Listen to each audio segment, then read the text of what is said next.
yaay Boy Ndella ñu ngi lay nuyu di la siyaare di la bàyyi nga nuyu ak mbokk internet yi nga xamante ne ñoo lay topp Sénégal 7. waaw maa ngi leen di nuyu yéen ñëpp di nuyu sénégalais de la diaspora di nuyu Sénégal yu Sénégal donc maa ngi nuyu sénégalais yi nga xam ne dañoo bëgg Daba Boye waaw. tey nu gis la nga ñëw fii kër Daba Boye ñëw jàll si ko xam naa sax du la kenn mënu la kenn mënu la wax kan mooy Daba Boye ndax xam nga ka jàpp naa ne jaar na Safir FM am na tamit ñoo xamante ni moo la boole ak ñoom nu ñëw Safir FM tey lan nga ma mën a wax ci Daba Boye. man tuddee ma ko jaar dafa jaar Safir FM quoi dama ne Safir FM mooy këram voilà donc c'est très important xam nga soo jaaree rek mooy jaar nga fa weer wala benn at ku def 10 ans si kër kon loolu dootul jaar waaw. donc Daba Boye élément Safir FM la élément Ndella Madior la comme ils sont plus de 50 ans waaw 50 à 100 voyants qui sont pas passés qui ont été coachés par Safir et Daba Boye si la bokk waaw bokk na si ñi jiitu nag ndax 2011 la ñëw si kër gi jógee Rufisque ñëw Dakar comme ni mu ko faral di wax. bu ma jógee Rufisque ñëw Dakar yaa ma njëkk a dalal donc dafa ñëw ñu dalal ko guddi daal la doon dem tëddi këram mais si rajo bi la. ci rajo bi la journée parfois ba 1h 2h du matin après mu doog dem tëddi à Wakam parce qu'au début elle habitait à Wakam avant que muy ñëw rejoindre en 2018 je pense 2018 la doog a rejoindre Sacré-Cœur 3 voilà pour gën a jege rajo bi. tey relation bi nga am yéen ñaar relation bi ngeen am en tant que koo xamante ni dafa jaar ci yow relation bi ban relation. mère et fille waaw dama ko considéré comme doom Daba Boye xale la du mag yaram bi moo ko emporté nii soo ko gisee foog dafa am 45 ans wala 50 ans mais elle n'a même pas 40 ans Daba Boye elle xale la voilà li mu magee sama doom Sara bëriwul donc xale la xale boo xam ne dafa am talent. bu mu doogee ñëw en 2011 dama ko gis rek adopté ko parce que elle était amputée d'un bras et bu mu amee 5 ans donc malgré tout mu am jom lépp daf ko bëgg a defal boppam c'est ça qui m'avait attirée en elle donc ma coaché ko bu baax donc elle était vraiment une favorisée à Safir ça créait parfois des problèmes mais bon man daaw ma doon déglu kenn suñu nee Daba Boye Safir la kenn du laal Daba Boye si kër gi parce que dafa am jom day teel a jóg waaw day teel a jóg ñëw ay 7h 7h30 plus tard 8h 7h sa da koy fekk si kër gi de monter 9h voilà après yendu si kër gi ñëpp suñu wàccee 19h mu yéeg si appartement yi sama appartement ñu toog laa nga parce que dafa animatrice la woon en même temps donc dafa moo ma doon wéttali voilà moo ma doon wéttali dañuy toog waaw dañuy toog di waxtaan avant ngeen koy découvrir si petit écran bi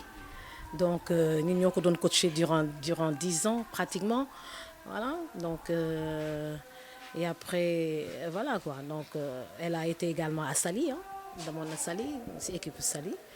voilà donc ku ma dégg loolu la voilà ku ma dégg loolu la. tey lan ngay wax ñi nga xamante ni ñi ngi faral di génn nag ci internet bi di wax ni Daba Boye di bay tudd ay maraboutage am na ñoo xam dañu nekkoon ci kawam ak tout ça lan ngay wax ñooñu ndax gis nañ ko ñu génn ci internet bi di ko wax. waaw kii moi je connais bien Daba Boye donc amoon na xadar xam nga ku am xadar comme suñu genre yi. hypertension artérielle da lay yomb maanaam sooy teel a énervé soo calmé wulee hypertension artérielle da lay yomb voilà donc elle aimait bien manger donc après des obèses donc dama ko doon faral di wax da ngay jël ngun-ngun jël citron arrêté xorom bi donc après daf ma doon déggal su ma déggalee da ngay gis tànk yi day rees. tànk yi day rees après mu commencé oyof pourtant madame li nga wax dëgg la de. parce que am na ñu naan tànk yi da daan néew ba da koy takk keroog démb jëkkëram mi ngi koy wax kon feebar la quoi bu nekkoon ci. mais non tànk yi néew yi c'est le sel c'est tout xorom rek la ñun ñëpp ku lekk xorom bu bëri ak di xaw a énervé di stressé sa tànk yi day néew yi soo régimé mu rees donc tension fu mu yéegee dañ koy fekk mu wàcc voilà donc c'est tout et puis. et puis voilà kon du feebar yu extrêmement grave yoo xam ne kenn mënoo koo faj c'est pas une maladie incurable lu tax ñu wax hôpital kay hôpital mooy soo demee faj soo feebaree soo demee faju du noonu donc je crois pas au maraboutage donc je pense que parce que hier j'ai pas parlé j'ai parlé seulement à kan ngeen mujj déggante yéen ñaar. xaw na yàgg tuuti xaw na yàgg tuuti ñëwoon na yendu si kër gi moom ak Bijou Ngoné ah donc elle avait même promis de reprendre ses émissions à la radio voilà mais xam nga dafa commencé woon am ay xarit yu gàngoor bu bees boo xam ne dañ lay kepp par intérêt su ko defee du mën a respecter sa promesse quoi mais elle avait promis de reprendre ses émissions tout en faisant des émissions à la télé. ñëwaat Safir quoi. Voilà, elle avait promis, elle a eu à faire quelques émissions et tout. Donc, après, elle s'est mariée. Après, ñàkk jot day installé wu quoi. Xam nga góoru Sénégal yi moom suñu ñëwee rek dañuy lay aakimoo suñu la aakimoo après dootoo mën a te respecter tous tes engagements et cetera ñëpp xam nañu mariage au Sénégal mu day xaw a métti. waaw gars soo célébré jëkkër yi dañuy ñëw installé wu après jël seen place te moom ni ma ko xamee woon dafa mën a teral donc su amee jëkkër day teral jëkkëram donc temps bi mu doon am day wàññeeku et cetera et tout voilà xam na loolu bokkoon na si li nga xam ne mënu woon respecter ses engagements pour reprendre correctement ses émissions le matin à 9h quoi voilà. tey bi nga ñëwee ci kër gi en tant que jigéen nga gis ni mu liggéeyee kër gi ni mu ko defee ak waajuram yi ni ñu seere ci moom lan ngay sentir yow mi nga xamante ne yor nga ko mu nekk Safir depuis 10 ans. bon bu mu nekkee Safir je l'ai coaché ñoom ñëpp laa coaché ñoom ñëpp a tabax sama gisaane yëpp a tabax sama gisaane. man tey ma ñëw kon gisaane. sama gisaane yëpp a tabax ñoom ñëpp a tabax ñu si tabaxul daal ñaar dañuy ba si ñett. waaw Juma Dia tabax na Demba Touré tabax na Amigué tabax na donc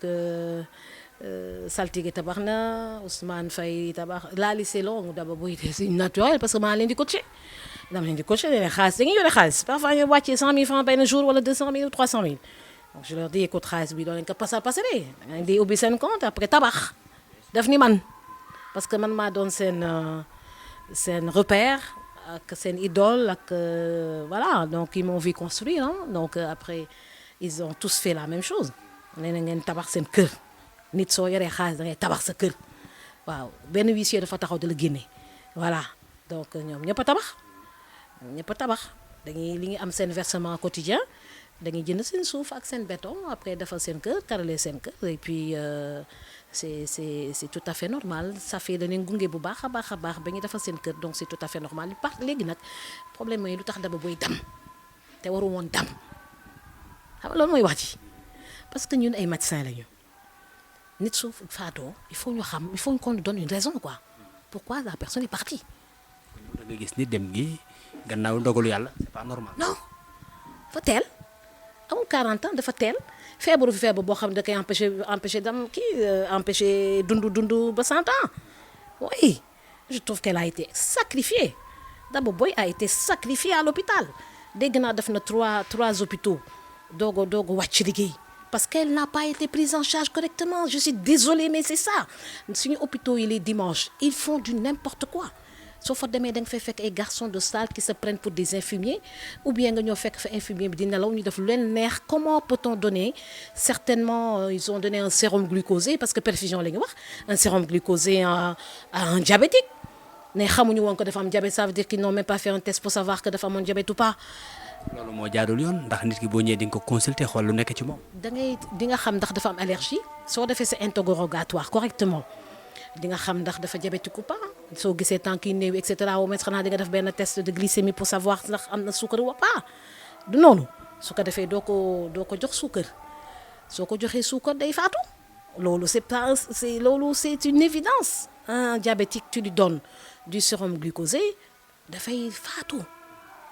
balaa muy faatu day sonn parce que dañ ko def sérum glucosé dañ ko perfusé rek mu commencé agité buddi perfusion yi man loolu lañ ma wax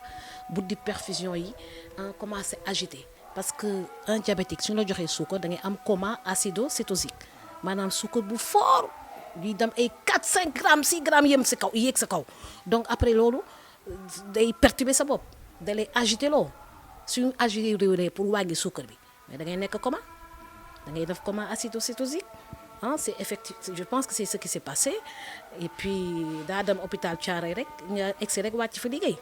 mais ça c'est pas normal il faut une enquête À qui la faute? mais aux structures hospitalières d'accueil c'est pas la faute de Daba Boye ku fi yow soo feebaree doo dem hôpital bu faju yi wala ngay dem foofu ñu rey la suñu la piqûre loo xam ne waruñu la ko piqûre ñoom ñoo la rey y a une assistance non assistance en personne en danger ba ñu négliger ko à ce point ba ñu perte Daba Boye parce que Daba Boye quand même finalement elle était devenue une star et aimée du public parce que dafa mën a kaf mun na seet mun na animer mun na kaf loolu moo neexoon Sénégalais yi ni ma doon wéttalee man ba 1h 2h du matin finalement noonu la mujjee wéttali ñi nekk ci TikTok yi ñu nekk ci plateau télé yi ils ont découvert li ma découvrir depuis 2011 et après ils l'ont découvert après mu leen di wéttali donc Daba Boye on l'a sacrifié waaw ce sont nos structures hospitalières d'accueil qui ont sacrifié Daba Boye c'est ça la réalité donc on va porter plainte la famille mooy genre famille yi nga xam ne. kon yow lan ngay wax tey waa famille nu jug porter plainte. non man damay porter plainte man. en tant que yow quoi. man damay porter plainte sama élément la damay porter plainte dégg nga wax ji parce que dañu sàggane Daba Boye et elle n'est pas la seule gis nga suñuy structure hospitalière yi dañuy sàggane nit yi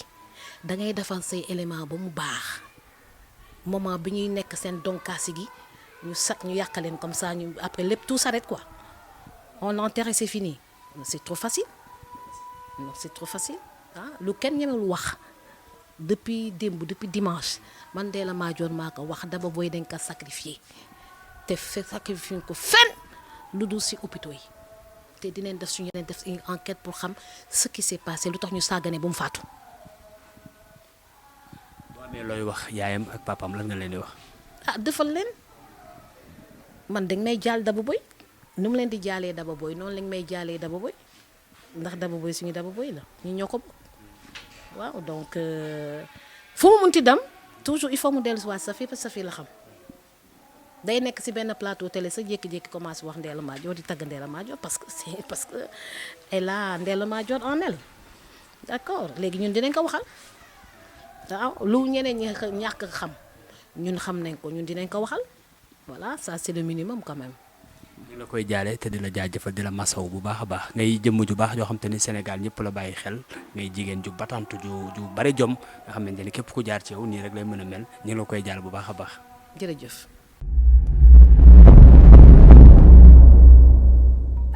cheetetetet mais yow sawaay yow fu ñu la fekk yaa ngi ci kanamu ordinateur bi wala sa kanamu tablette ba sa téléphone portable lu xew mais damay lire ay information waaw xoolal boo bëgg am ay information yu leer nañ et en temps réel duggal ci www.senegal7.com ay information yu wóor man de maa ngi application Sénégal 7 lépp lu xew dama koy jot ci sama téléphone ci tàng bi te nag application Sénégal 7 am ko yomb na da ngay dugg ci Play Store wala Apple Store nga télécharge ko rek xam li xew ci réew mi ak la xew ci bitim réew te nag dara du la ci umpu. Vous voulez des informations en temps réel? Cliquez sur www.senegal7.com. Sénégal 7, le roi de l'information en temps réel.